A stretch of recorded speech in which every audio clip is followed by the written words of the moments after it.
Hello and welcome. When CannonKeys sent me some new tactile switches to check out, I thought it was only fitting that I use one of my very favorite 60% boards to try them out on, the Bakeneko 60. If you saw the two videos I did on the Bakeneko, the Thaki version is linked here, you know that I liked it so much that I gave away the first one and I bought another one. This one I'm going to keep.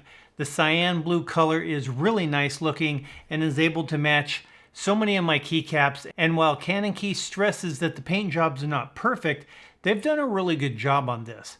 Plus, it sets the stage for a future project of finding someone to paint sakura blossoms on it for me. If you know of such an artist, let me know in the comments, please. Welcome to Stupid Bullets Tech.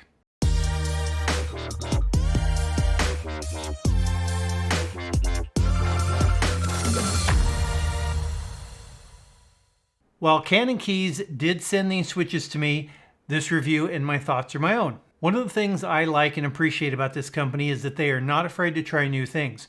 While this approach can sometimes lead to a few missteps if you're not careful, this has, for CannonKeys, been a path to a great reputation and success in the keyboard community. Having their own switches made furthers this mindset, and I enjoy working with their products. Today we have three tactile switches that, while having some similarities, they could not be more different.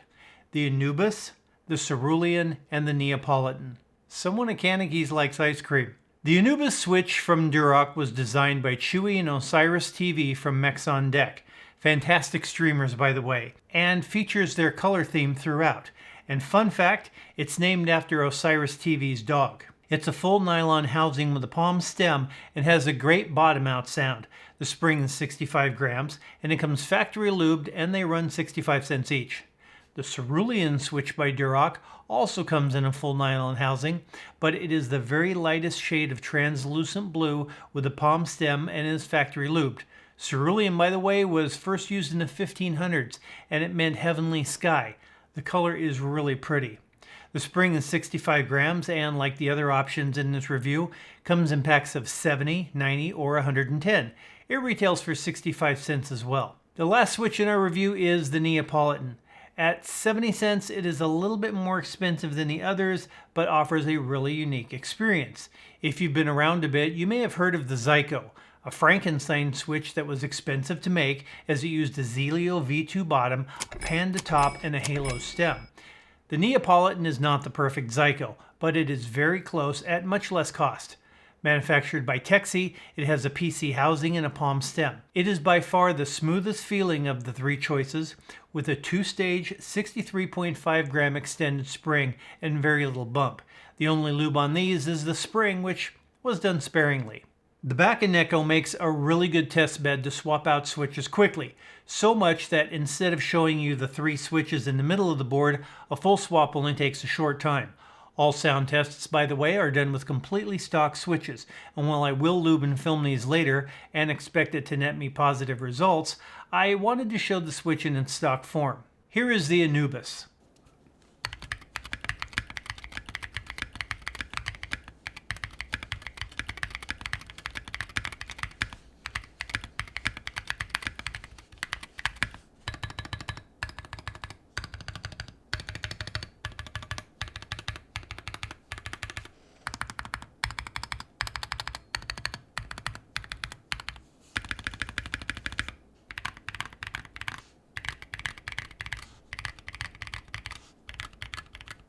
The Anubis has a little pre-travel and then a big bump. It also sounds the best to me out of the three options. But sound isn't the only consideration. I found that the top housing was easily damaged if you were not careful removing them from the PCB. And I did not have this problem with the other two. But it won't be an issue for most people as they stay where they're put. If you do plan on removing them several times, I recommend a quality switch puller and being careful. Now the Cerulean.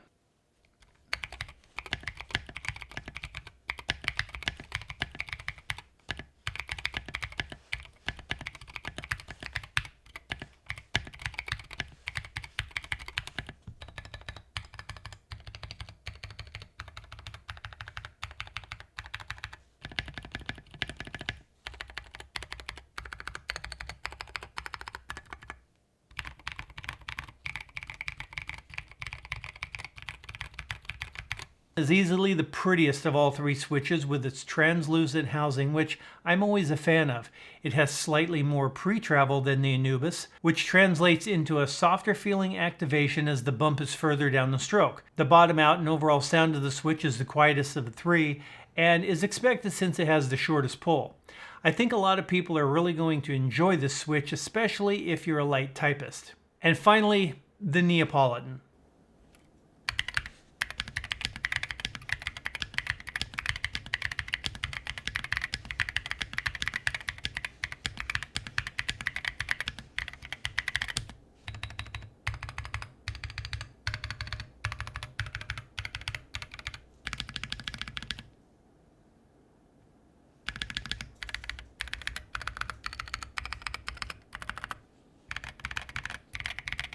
The Neapolitan switch was a bit of a surprise.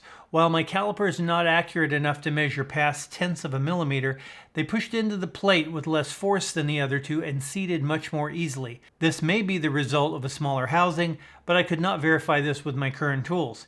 If there is a size difference, it's minuscule, but matters. Whatever the reason, they snapped in really well and were the only one of the three that did not come with a bent pin or two. While this is easy to fix and not a problem, it may indicate better overall quality, and while I like the sound of the Anubis switch the most, these are definitely the most fun to use. The long spring gets rid of any pre-travel and seems to maintain the most even pressure all the way through the stroke. They are very poppy and made me wish I typed better. So, which one's best for you? Well, that depends. All three are very good switches, and I don't think there's a bad choice in a bunch, but the Neapolitans are what I'm going to leave in the board, at least for now. And before you leave, a little shameless plug. We have an online store that sells all kinds of keyboard lube with good pricing and quick shipping, and have a custom artisan of the month. This month, it's the Bonsai Tree. We also have multiple Discords with great folks that we invite you to be a part of, links below. You'll also find information about our tech and keyboard giveaways there. The next video is going to be about dueling GMMK Pros built as gifts for my mods. So hit the sub button if you'd like to see that, and until next time, be good to yourselves.